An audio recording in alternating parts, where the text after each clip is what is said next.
دعوت دے دیا کر۔ وہ کہنے لگا میں دعوت دوں؟ خود تو میں پڑھتا نہیں، دوسرے کو کیسے دعوت دوں؟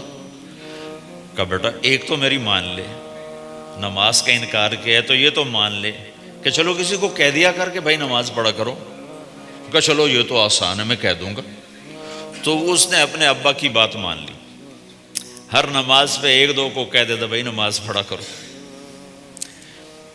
اس کے والد فوج میں جرنیل تھے، یہ کیپٹن تھا، دونوں کی ملاقات نہیں ہوئی۔ 6 مہینے بعد باپ بیٹا کی ملاقات ہوئی تو دیکھا تو کپتان صاحب کی داڑھی بھی اور ماتھے پہ محراب بھی۔ انہوں نے کہا بیٹا یہ کیا ہوا؟ کہا آپ نے مجھے پھنسا دیا۔ وہ جب میں لوگوں کو کہتا رہا تو میرے اپنے اوپر اثر ہونا شروع ہو گیا کہ میں اپنے آپ کو ملامت کرنے لگا کہ اوروں کو تو کہہ رہا ہے، خود تو پڑھتا نہیں۔ کہا اس نے مجھے کھڑا کیا اور میں نماز پہ آیا۔ پھر ایک دن شیو کرنے لگا، شیشے میں کھڑا دیکھ رہا تھا تو میں نے کہا جب اللہ کو سجدہ کر رہا ہوں تو چہرے پہ نبی کی سنت بھی ہونی چاہیے، تو میں نے سیفٹی بھی پھینک دی، میں داڑھی بھی رکھ لی۔ تو تبلیغ کا کام کرتے رہنا، ہم فرشتے نہیں بن سکتے۔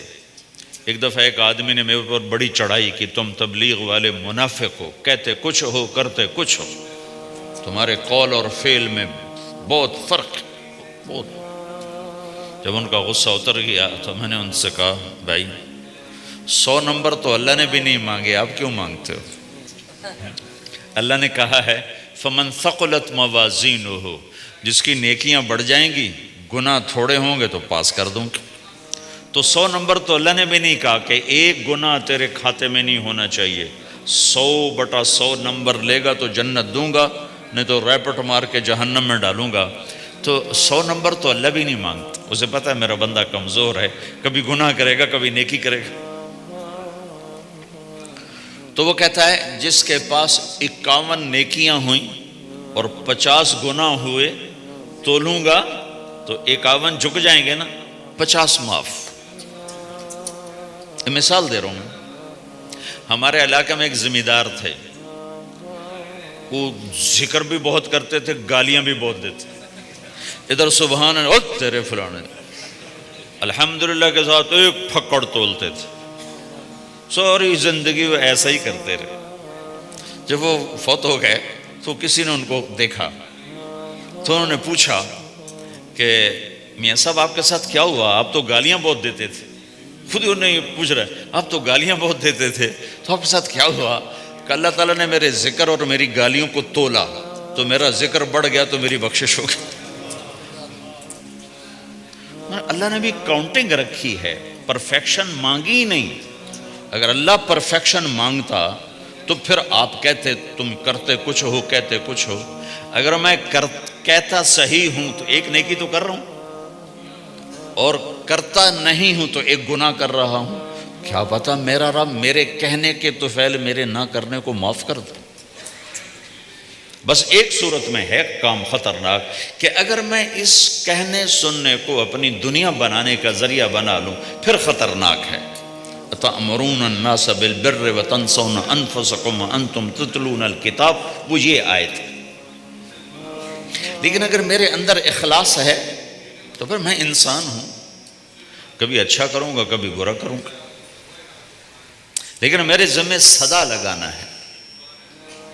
تو بھائیو اس تبلیغ کے کام کو کرتے رہنا، اس سے ایمان بنتا ہے، ایمان سے دین وجود میں آتا ہے۔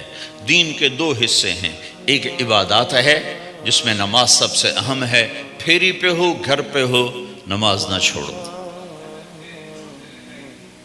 رمضان کے روزے ہیں، اللہ پھر رزق زیادہ دے دے، حج کرو، زکوٰۃ دو، لیکن عبادات بڑی محدود ہیں اور اس میں کثرت اللہ نے مطالبہ بھی نہیں کیا، بلکہ اللہ تعالیٰ نے اس میں اعتدال ہی کو پسند فرمایا ہے۔ اللہ تعالیٰ نے ہمارے نبی لمبی لمبی نمازیں پڑھتے تھے تو اللہ تعالیٰ نے روک دیا کہ ما انزلنا علیک القرآن لتشقی، میرے نبی میں نے تمہیں قرآن اس لیے نہیں دیا کہ تو لمبی لمبی نمازیں پڑھ کے تھکتا رہے، درمیان نہ چل۔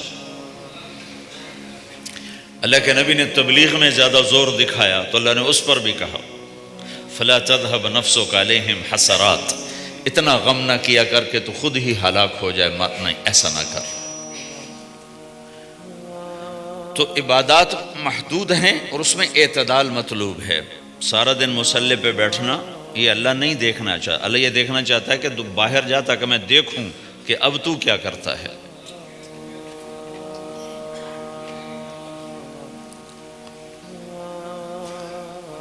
دوسرا حصہ اس کا اخلاقیات ہے، آپس کی معاشرت ہے۔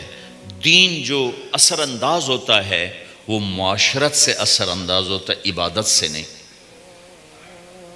عبادات سے نہیں۔ عبادت تو مسجد کے اندر ہے یا مصلی پر گھر کے اندر ہے، روزہ اندر کی چیز ہے، حج بیت اللہ میں ہے، زکوٰۃ مسلمان کو دی جاتی ہے۔ تو دنیا میں دین پھیلنے کے لیے اور اپنوں کو دین کے قریب کرنے کے لیے جو سب سے بڑا عمل ہے وہ بھائیو اچھے اخلاق ہے۔ یہ دوسرا حصہ میں آج بیان کرنا چاہتا ہوں۔ اللہ کے نبی نے فرمایا ایو عرل اسلام اوثق، مجھے بتاؤ اسلام کا سب سے مضبوط عمل کیا ہے؟ تو صحابہ نے کہا الجہاد، یا رسول اللہ جہاد۔ اسلام کا سب سے مضبوط عمل کیا ہے؟ صحابہ نے کہا جہاد۔ تو آپ نے کہا وحسن وما هو به، ہاں جہاد بہت اچھا عمل ہے لیکن سب سے بڑا عمل نہیں ہے، سب سے مضبوط عمل نہیں ہے۔ ان نے کہا جی الصلاۃ، نماز۔ تو ہم نے کہا ہاں وحسنۃ وما هي بها، نماز بھی بہت اچھی چیز ہے لیکن وہ نہیں جو میں پوچھ رہا ہوں، سب سے اعلیٰ، سب سے اوپر، سب سے مضبوط نہیں۔ پھر انہوں نے کہا جی الحج، حج۔ تو آپ نے کہا حج بھی بہت اچھا عمل ہے لیکن وہ نہیں جو میں نے پوچھا ہے۔ پھر صحابہ نے کہا جی روزہ، آپ کا روزہ بھی بہت اچھا ہے لیکن وہ نہیں جو میں نے پوچھا ہے۔ تو پھر صحابہ نے کہا یا رسول اللہ پھر آپ ہی بتائیں، ہمیں تو نہیں پتہ۔ تو ہمارے نبی عبادات سے اوپر لا رہے ہیں، اپنے ساتھیوں کو عبادات پہ قائم کر دیا۔ ہر آدمی نمازی بن چکا ہے، ہر آدمی روزے دار بن چکا ہے، ہر آدمی مالدار زکوٰۃ دینے والا بن چکا ہے، اور ہر آدمی حج کا جذبہ پیدا کر چکا ہے۔ اب آپ ان کو اخلاق پہ لانا چاہتے ہیں، چونکہ اسلام کی تکمیل اخلاق سے ہے۔ اسلام کو تشبیہ دی گئی ہے گھر کے ساتھ، بنی الاسلام علی خمس، تو بنیا کا لفظ عمارت پر بولا جاتا ہے۔ تو اسلام کی بنیاد میں ہے کلمہ، نماز، روزہ، حج، زکوٰۃ۔ اگر اس مسجد کی بنیادیں بھر دی جائیں تو اس کو مسجد تو نہیں کہیں گے نا، ہاں جی بنیادیں ڈال دی ہیں، چھت ڈالنی ہے، جب چھت پڑے گی تو پھر یہ مسجد کہلائے گی۔ تو اسلام کی بنیاد قائم ہو چکی تھی، اب آپ چھت ڈالنا چاہتے تھے۔ چھت کیا ہے؟ وہ اچھے اخلاق ہیں، تو اب آپ ان کو اوپر لا رہے ہیں، اوپر لا رہے ہیں۔ تو آپ نے جب پوچھا تو انہوں نے وہی کہا جو انہوں نے ابھی سیکھا تھا، نماز، روزہ، جہاد، حج، لیکن آپ نے سب کی نفی کر دی، نہیں یہ بھی نہیں، یہ بھی نہیں، یہ بھی نہیں، یہ بھی نہیں۔ اچھا یا رسول اللہ آپ بتائیں۔ تو آپ نے فرمایا ان اوثق عرى الاسلام الحب للہ والبغض للہ، اسلام کا سب سے مضبوط عمل وہ آپس میں اللہ کے لیے محبت کرنا ہے۔ اسلام کا سب سے مضبوط عمل وہ آپس میں اللہ کے لیے محبت کرنا ہے۔ اسلام کا سب سے مضبوط عمل وہ محبت ہے، اللہ کے لیے بغض ہے، اللہ کے لیے محبت ہے، یہ اسلام کا سب سے مضبوط عمل ہے۔ تو بھائیو یہ چھوٹا سا معاشرہ اسلامی بن جائے، اس کے لیے بنیاد میں نے پہلے بتا دی، اب چھت بتا رہا ہوں، وہ ہیں اچھے اخلاق۔ اللہ تعالیٰ نے جب ہمارے نبی نے نماز لمبی پڑھی تو اللہ نے کہا درمیانی پڑھو، میں نے ابھی بتایا۔ تبلیغ میں دکھ زیادہ جھیلا تو اللہ نے کہا درمیانہ چلو۔